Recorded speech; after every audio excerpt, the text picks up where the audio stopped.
Morando en la Tierra es el título de la lección del folleto de Escuela Sabática número 11, que corresponde al cuarto trimestre del año 2025. En esta lección vamos a poner nuestra atención en varios aspectos muy importantes, y decimos muy importante porque en realidad, además de lo que vamos a estudiar y vamos a seguir en lo que trata el folleto y lo que tiene que ver con la historia del pueblo de Israel, también en nuestras vidas personales, en nuestra familia, en nuestra iglesia, en nuestra comunidad, hay aspectos que también tenemos que tener en cuenta.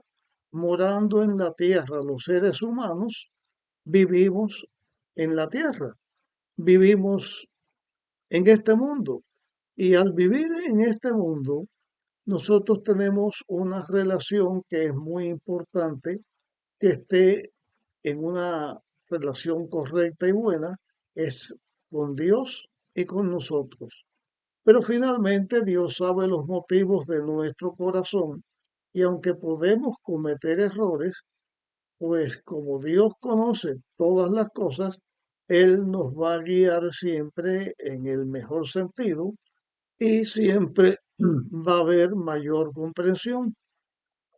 Pero cuando se trata en nuestra relación con los demás seres humanos, entonces debemos doblar nuestro cuidado para que nuestras acciones, para que nuestras relaciones estén en una forma correcta. Con respecto a la historia del pueblo de Israel, sucedió algo que tiene que ver con las palabras que hasta este momento hemos mencionado. La vida comunitaria eh, trae muchas veces tensiones, trae disputas que surgen en la forma de vida de los seres humanos, y es bueno que nosotros conozcamos principios, ciertos principios, ciertas formas de actuar que nos van a ayudar para que no hayan malos entendidos. Esto que vamos a estudiar lo encontramos en el capítulo 22 del libro de Josué. Tiene que ver con algo que sucedió entre los israelitas cuando llegó el momento en que, después de cruzar el mar, el río Jordán, una parte de los israelitas que habían pedido tener su heredad a la parte del río Jordán donde ellos estaban, en la parte donde ellos estaban, habían las condiciones que ellos querían tener para sus tribus. Eran dos tribus y la mitad de otra tribu. Cuando terminó el momento en que ya la guerra había terminado y ellos iban a regresar a donde estaban su familia, en el regreso sucedió algo, y eso que sucedió trajo un malentendido que pudo haber causado una catástrofe.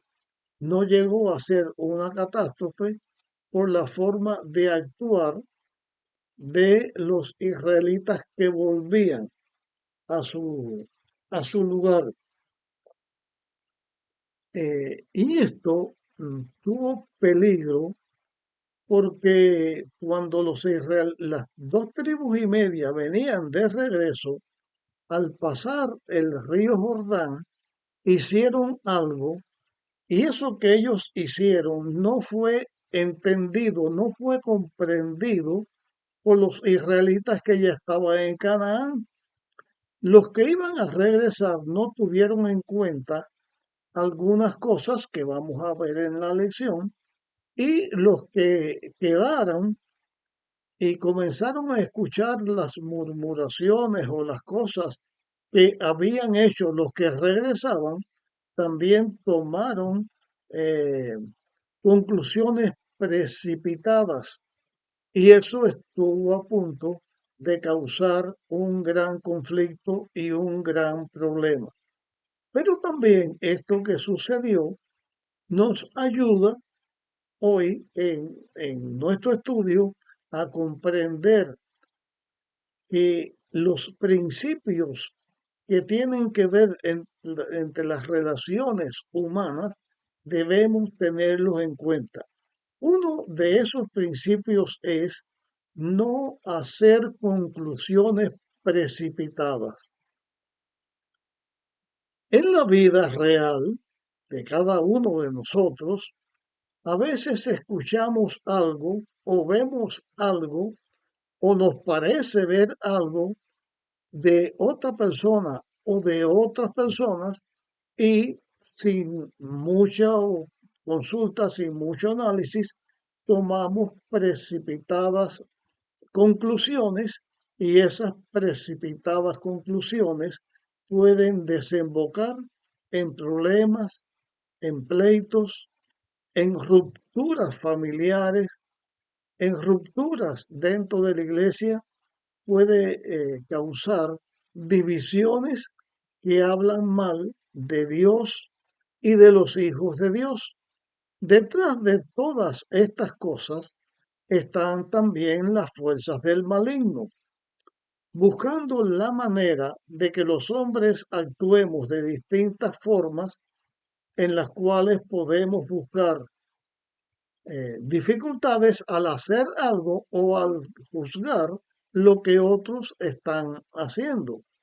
Por eso, este principio que queremos recalcar una vez más de las conclusiones precipitadas, dar por sentado cosas que en realidad no son, aunque puedan ser, pero que en realidad no son, y entonces en nuestra actuación, ya sea por fallo del que hizo la acción o por desconocimiento del que escucha lo que otro hace y las conclusiones que hace eh, indebidamente, traen esas dificultades. Y lo he señalado ya más de una vez para recalcar la necesidad de que nosotros en nuestra propia familia, en nuestra propia iglesia, en nuestra propia comunidad, tengamos cuidados de la manera en que hacemos las cosas o tomamos en cuenta lo que otra persona está haciendo. Debemos seguir los principios que vamos a ver y otros que no podemos verlo porque no se puede tratar todas las cosas en un solo estudio de la lección, pero que despierte el interés para conocer bien lo que estamos diciendo y para investigar más para nuestra propia conocimiento, para nuestra propia beneficencia, lograr la unidad familiar, en la unidad en la iglesia y en la unidad donde quiera que nosotros estamos.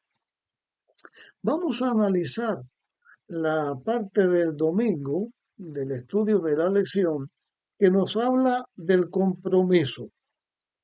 El compromiso hablaba lo siguiente: cuando los israelitas, las dos tribus y media, pidieron a Josué quedarse en el territorio que ellos habían conquistado, después hablamos de esto, Josué también hizo una advertencia. Si ustedes se quedan aquí y no pasan el Jordán para ayudar en la conquista, van a traer dificultades, porque van a dar un mal ejemplo por dejar al pueblo de Dios, a la nación de los israelitas, van a traer división. Los dos tribus y media que estaban haciendo su reclamo, ellos dijeron que ellos no iban a dejar a los demás israelitas solos en la conquista de Canaán, que los hombres de ellos que tenían la facultad de ir a la batalla, que irían con sus hermanos y después de conquistado Canaán, ellos regresarían. Esto lo estamos añadiendo al estudio de la lección porque esto ya tuvo lugar anteriormente, lo estamos añadiendo aquí, porque aquí vemos también que al inicio, cuando ellos pasan con sus hermanos, hubo que hacer aclaraciones para que se supiera qué propósito los movía a ellos, para que todo estuviera claro y el pueblo de Israel mantuvieran su unidad. En las manos de Dios, Dios ayudó y esto se entendió. Entonces, cuando llegó el momento que los israelitas ya habían alcanzado sus batallas, sus conquistas, ya los miembros de estas dos tribus y media iban a regresar al lugar donde ellos estaban. Hay algunas cosas que quiero señalar aquí, que la lección las dice, y hay algo que la lección no le presta atención, pero yo en el estudio que estoy haciendo de esta lección lo voy a incluir porque creo que tiene importancia que la incluyamos. La cuestión es que ellos terminaron y cuando ya terminan la batalla, ya terminan el periodo en que ellos estuvieron en la batalla y dejaron a sus familias en la parte que ellos querían al otro lado del río Jordán, Josué llama a estas personas y les dice que ellos ya pueden regresar a su territorio.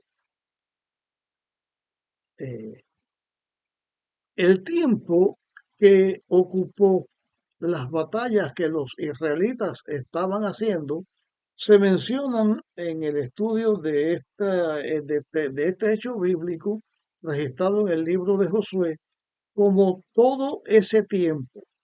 Todo ese, todo ese tiempo significa el tiempo que duró las batallas de conquista. Esas batallas de conquista no está definido exactamente el tiempo que transcurrió entre el inicio y la terminación. Aclaro aquí también este aspecto lo que estamos hablando de la lección, porque aunque las batallas terminaron, Israel nunca logró la conquista de Canaán completamente. En la historia bíblica de Josué, de los jueces, en la historia bíblica del pueblo de Israel, se señala lo que sucedió, pero lo que sí había terminado es el tiempo de batalla, como que la conquista no se había hecho completa y algunas nunca se hicieron, pues llegó el momento en que sí los israelitas, los dos tribus y media que habían pasado, debían regresar y eso significó para ellos un periodo de tiempo de entre 6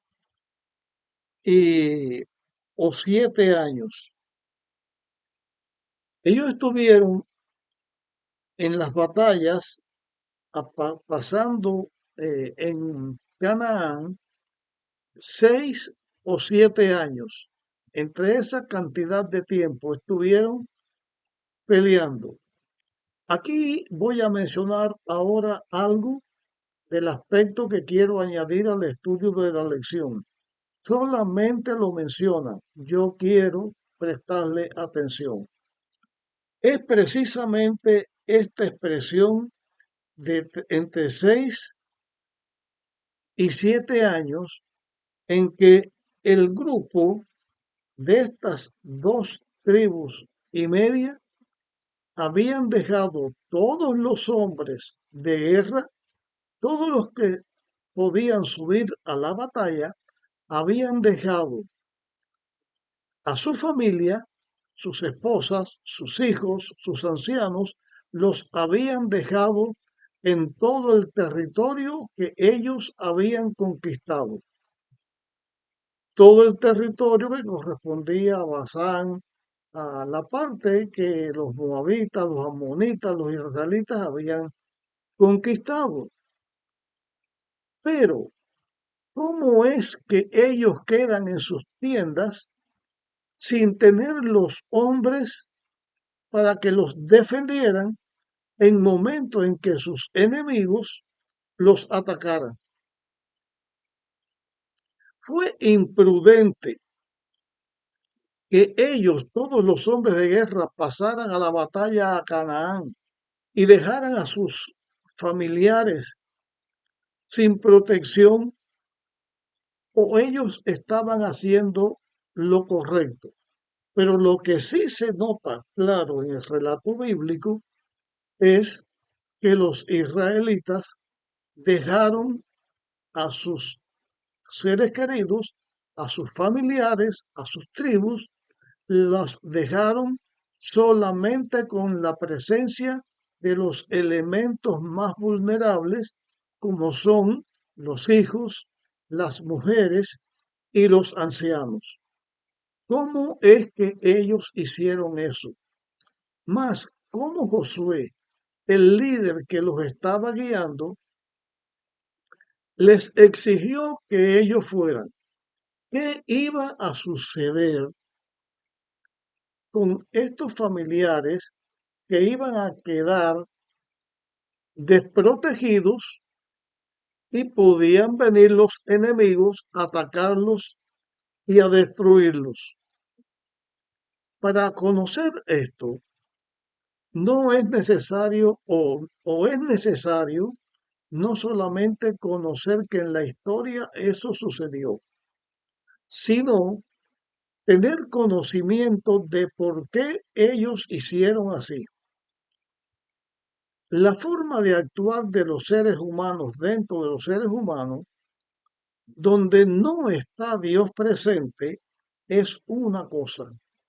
Cuando nosotros tenemos la presencia de Dios en las cosas que estamos haciendo, es otra cosa.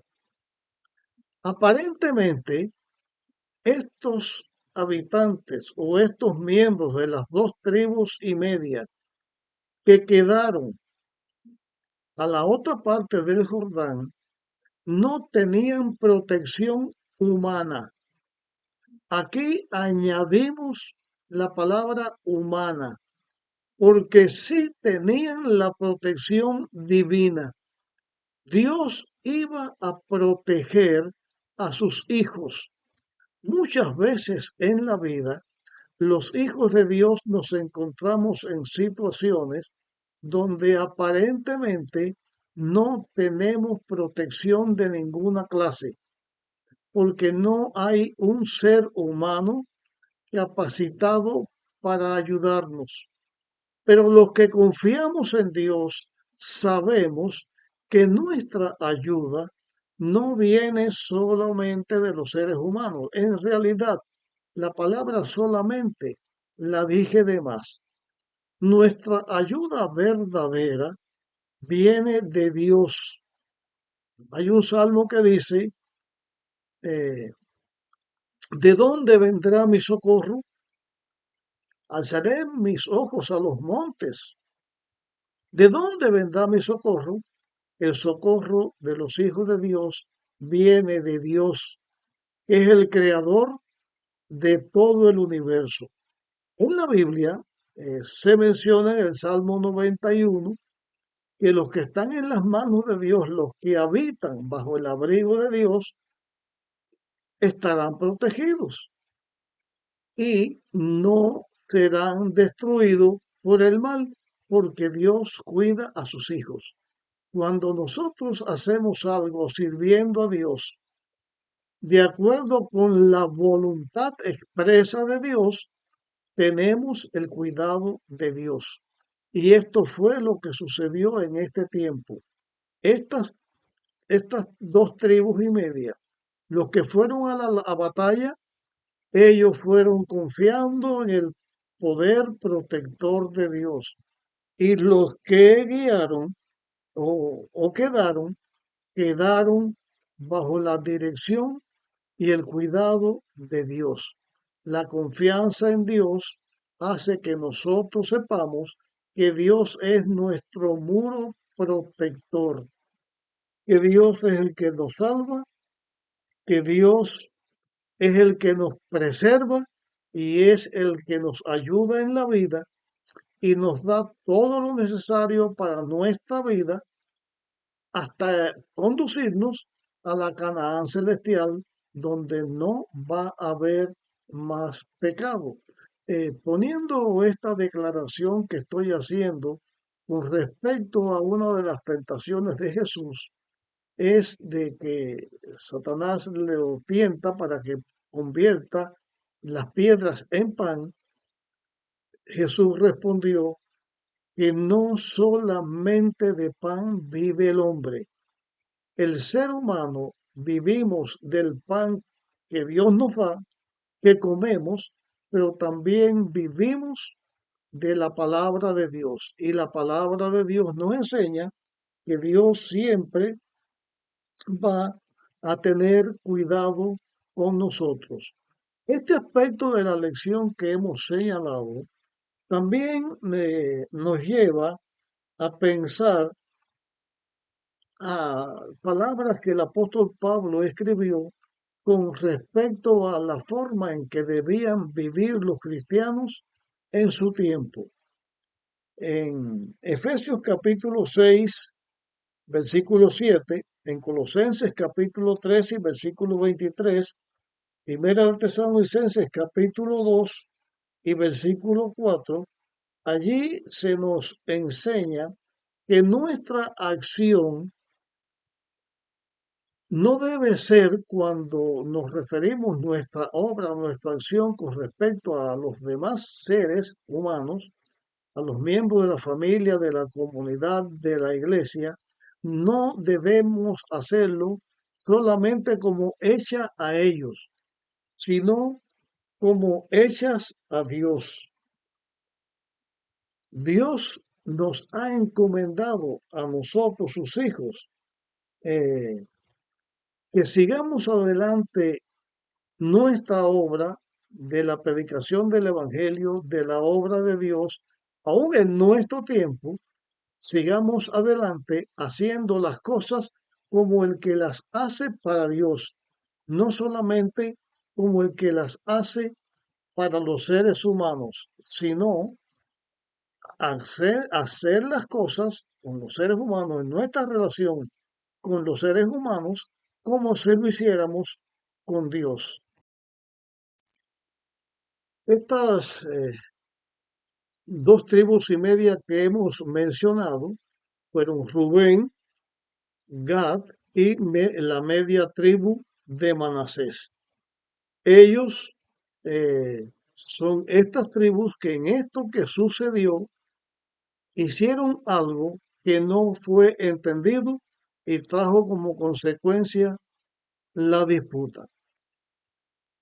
Como que nosotros vivimos en este tiempo también cerca del momento final de la historia de la vida en este mundo, cerca de la venida de Jesús, siempre suceden entre los seres humanos cosas que son motivo de eh, o traen consecuencias de no que no se entienden, que no comprendemos lo que otro hace o sucede que otros no entiendan los motivos que nosotros tengamos.